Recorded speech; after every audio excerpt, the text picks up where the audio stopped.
Good morning, everybody. Another week closer, I guess. We're quickly approaching. I think we're less than 2 weeks from our first closed scrimmage, so we're getting some outside competition a little bit in sight. Had a team retreat this weekend and kind of got to take a step back and set some goals and talk about some standards and expectations and those types of things for the season. In a pretty good spot. Had a couple nagging injuries that we need to get everybody back and at full strength. That would certainly help. We're in a good spot right now. Plenty to work on. I think these next 2 weeks will be really big for us, especially after you hear some of the things that they want to accomplish and why some of them came here. So, again, it's just a good reminder for them and then for coaches to holding them to a standard, and pushing them maybe even a little bit harder. So, like I said, I think the next week or so 2 weeks, I guess, will be a really big 2 weeks before we have our closed scrimmage, and then we're going to learn a lot more about us after that. Still great group, great kids. Excited for the season. It'll be here before we know it. So for the first time in your tenure, you're going to play an exhibition game. What goes into that decision, right before you take on Purdue-Fort Wayne on November 3rd? That we lost a closed scrimmage late and didn't have many options. That's what went into that one. Really not much more than that, to be honest. I've preferred to play scrimmages because I think you may get a little bit more out of those than exhibitions. But either way, that's okay. There's value to exhibitions and putting on the uniform and playing in front of your crowd and in your home venue. So we'll get plenty out of that one as well, and get to play Fairmont down the road. So that's good for both programs. And so we'll be excited for that. I know you can't talk a lot about it, but what goes into picking an opponent for a close scrimmage? What do you look to get out of it? And I guess last year's didn't go the way you wanted it to, I guess, in terms of cooperation. What are all the things you look into that? Yeah, I mean, ideally you want to get as much out of it. I would love to play the best competition in those and get punched and challenged and show our kids where we need to get to. But the value is you can play more than 4 quarters. You can work on situations. You can do a lot of different things. Last year we had one. We used to get to play very long, and we ended up playing our practice guys in the middle of it just to get something out of it. We want great competition. Who that is, we don't really care, honestly. It just ends up being a scheduling thing. Some of them you'll play like home and home. Other times you want to go on the road to play some to go through that process, meet on a neutral floor at times just to get different setups. In the ideal world, I would play one of each probably, like one at home, one on the road, or neutral just to take your team again out of their environment to see how they respond. Do you talk ahead to the coach, say, okay, I need to work on inbounds, I need to work on this, and then you kind of exchange information ahead of time? Yeah, you're pretty open. You're a little more open, obviously, when you're playing those. Like, hey, here's what we're going to run. Here's what we have in. Again, depending on the timing. If it's early, like October, this time of year, you don't have as much in, so you might need them to dial back in just a few certain areas. But each team wants to get better at what they do, also. So, you're still going to do what you do, but you do communicate with the coaches ahead of time and kind of talk it through, which obviously you wouldn't normally do. From a media standpoint, we appreciate the exhibition game. Gives us a chance to shoot all the players and everything. I'm sure you do, and I don't know that I love that either, and we'll see what we put out there, and it may be a very watered down version of what we're going to run, but there's value to it. It helps you guys and a lot of different people, helps us for sure in a different way, so it'll be great. In terms of scheduling the secret scrimmages, is it sort of like trying to schedule a regular season game? Like, does everyone call Gino, or is it difficult scheduling in terms of finding someone, or not usually? And typically those are a little more regional. Like we're not getting on planes normally to go play scrimmages. Those are more bus trips. So you're talking normally some more of the regional, type teams that you don't play in the regular season or haven't played, or scheduling hasn't worked out to play. Maybe some that you would like to play, but just it hasn't worked out. So, but usually, those are bus trips to meet somewhere neutral or go on the road and play. Yeah, we're not usually getting on planes for those. Typically, you have a relationship with the coach when you pick them? No, not necessarily. Okay. Yeah, no, sometimes it's style. Sometimes it's, we're going to play somebody in the Big 12 that plays a certain way, and so we want to have a few days to prepare in October for something we may see later. So it's something we can pull back on later. I would think the fact that you have 2 top 25 finishes probably helps you in scheduling other teams close would want to play your style, right? To be helpful to them. I mean, you both got to get something out of it. Yeah, no, well, that's the absolute key is you both want to get something out of it. Yes, if you play against us, you know what you're probably going to play against. And so there are some programs that probably don't want to do that early and this early, and then others that value that and know they may see something, some press or man or zone, and they like that or what we do offensively. And then, yeah, really same thing for us. Like I said, we're trying to find – and whether that's scrimmages or non-conference, that's what we're trying to do. You're just trying to find games, teams that play different styles that will help you. So, when we put in the game plan for these early games, like hopefully we draw on that and pull from it later because, like, oh, yeah, remember when we played Kent State and we did this? Like, okay, that's the game plan for whomever we're going to play later in the year. So if you play everybody that's the same, then you don't have a whole lot of different game plans to pull from.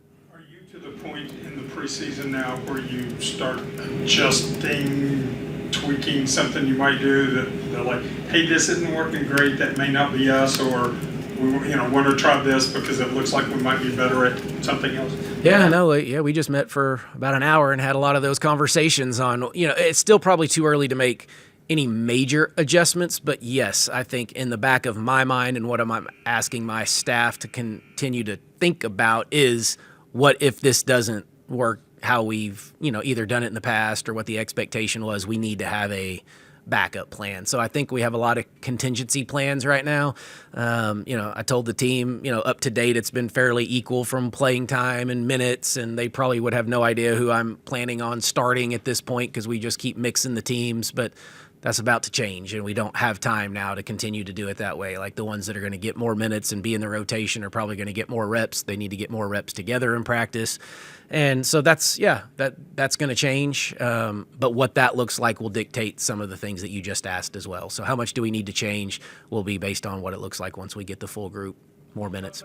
Sorry, talk about the value of these like secret scrimmages, the preseason scrimmages and things like that. Right now, like college baseball teams are playing fall baseball games. I know the calendars are different, but would something like that, I guess, in the summer on an annual basis also be beneficial for teams? Oh, yes and no. Our season is so long already as it is, and if you start doing it in our sport in particular, you need to be in elite shape. You would worry about injuries, those types of things if you're not. So, no, I don't think we probably need it all the way through the summer. They need probably a little bit time off. If we could play maybe one more in the fall, that would probably be pretty nice. But again, you need to ramp up to get to that point, and especially the way we play, like it just takes a little bit of time to get there. You've talked in the past about players having bank accounts. I know Jordan would be one of those players that has an account. Who are some of the other players that have built up some credit, I guess, for playing time? Yeah, I just talked about the bank account the other day a little bit. Any returner has their bank account is higher just because we've been through it together. And so, that's what we've talked about with our group as well, is like some of these returners, I've been in the fire. I know how they respond when adversity hits. I know what that looks like. Some of it's good, some of it's maybe not so good. Returner, or for the new kids, we're trying to go through that. They all really like each other off the court. Like they truly get along, but we don't know what's going to happen when we get punched a little bit in the face, and then what is that going to look like collectively?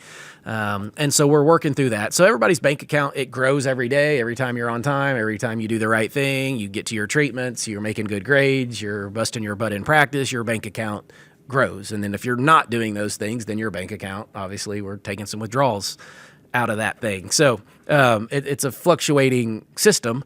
But yeah, Jordan, obviously, because we've been together the longest, that bank account's significant. But Shaw produced that for us here in double figures and did a lot of really, really good things. So bank account grows.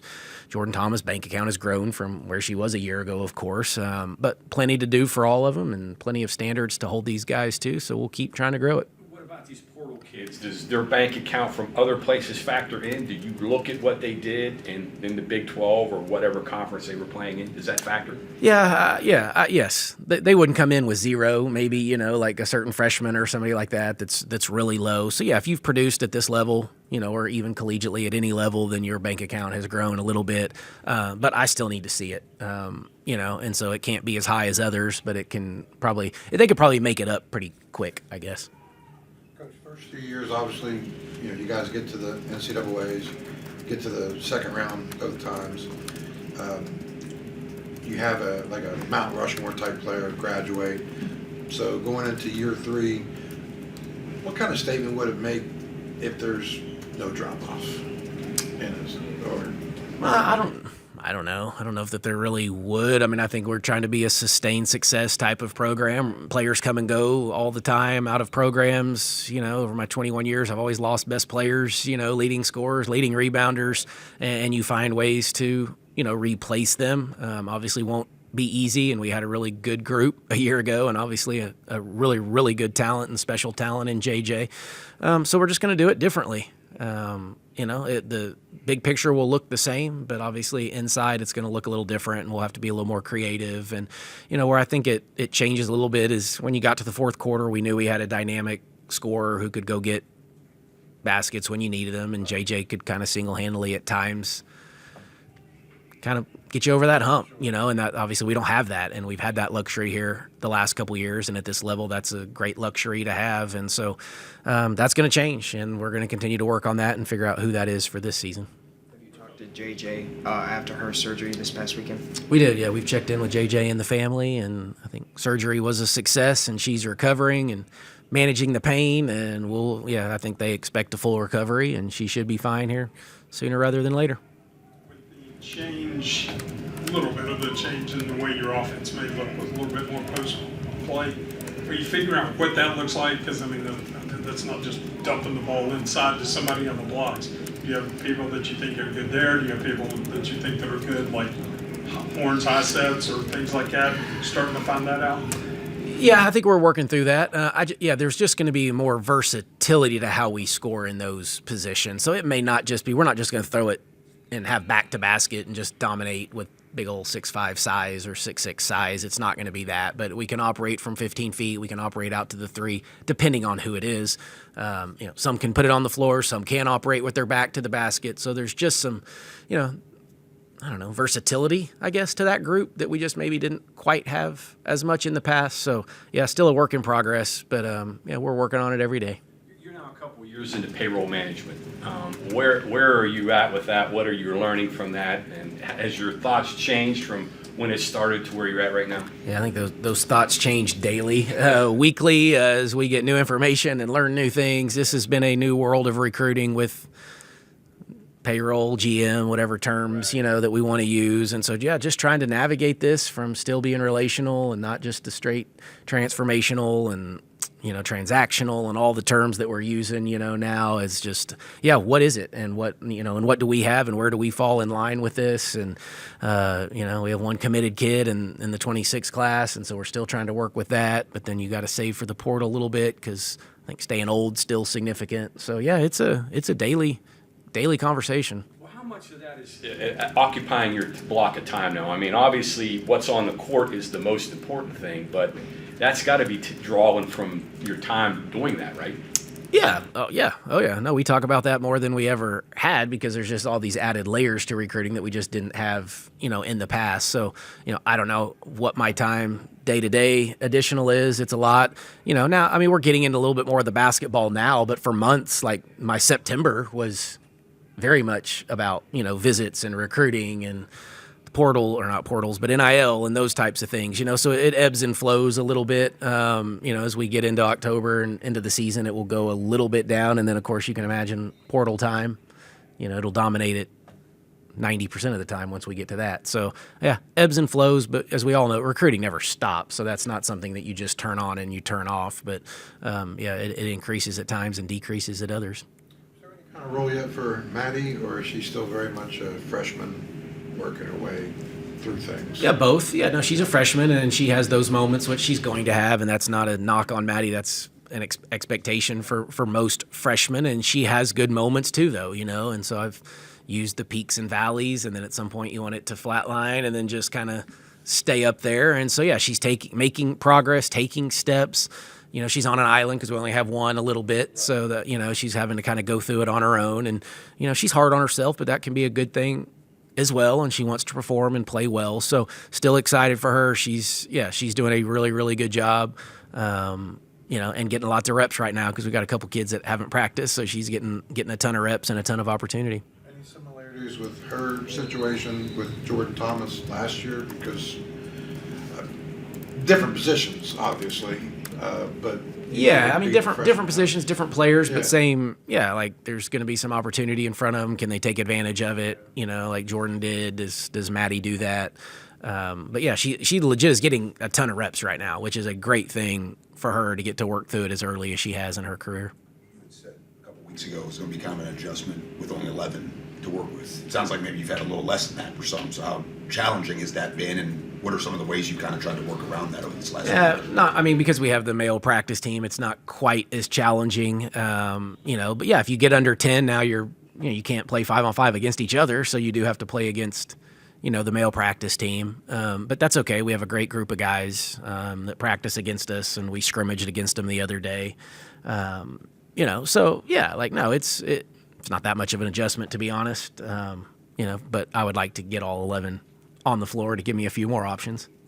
Over the next couple weeks, you know, various preseason polls or rankings stuff are going to come out. But we're seeing, like, especially in college football this year, where the preseason polls were just way off base. Do preseason polls, do they matter anymore? Do they have any validity anymore?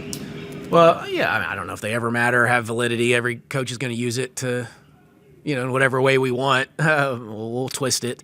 I think it's harder probably to determine those because of all the transfers and the roster changeover from year to year. So I think it's harder to predict what's going to happen, right? I was a Big 12 football that Arizona State a year ago was picked last and finished first, you know. So, like, I wouldn't put a ton of weight into it. I think a lot of times they go off the previous year a little bit too, so you kind of build it based on, you know, how did everybody finish last year? Who might they have, you know, returning or lost? And then you kind of go from there. So, like, again, I think every coach is going to twist it and turn it however the heck that they want and allow the media to use it as they seem fit.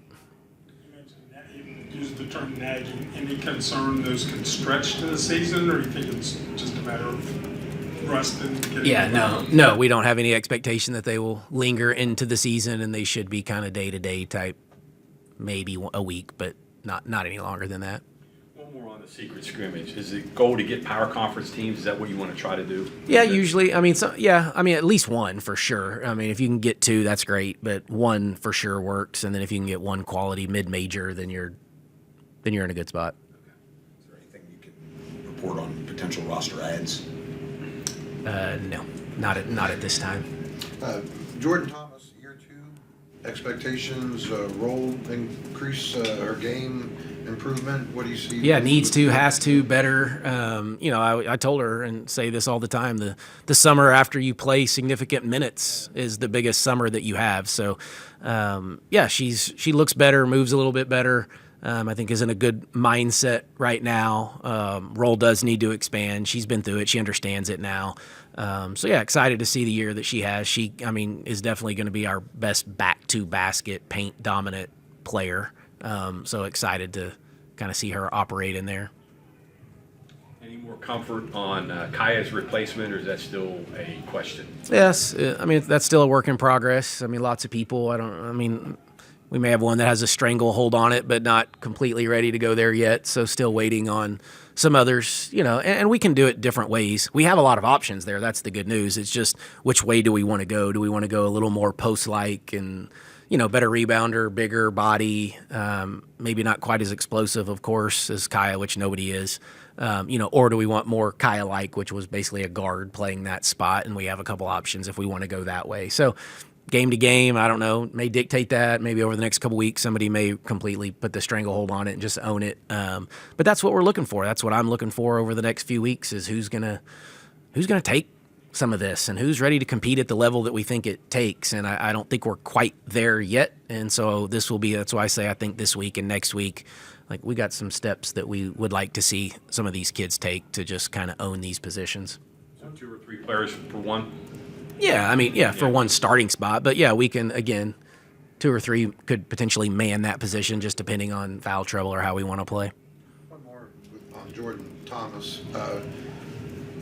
As she increases her skill levels and she kind of changes the way you play from the 5 position, whereas, you know, Kylie was a perimeter, launched the threes, and I don't think Jordan's really that kind of player. So does it give you different looks, different options than what you had from the fives?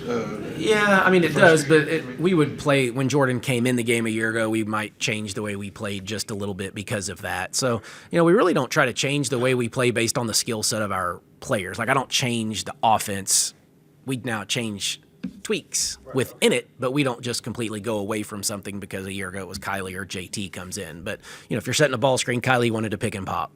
JT wanted to pick and roll, and so you're just throwing in little nuances within what you run to allow players to play to their strength. And so it's just built that way that allows JT to play to her strength. Thanks, Coach. Thanks, everybody.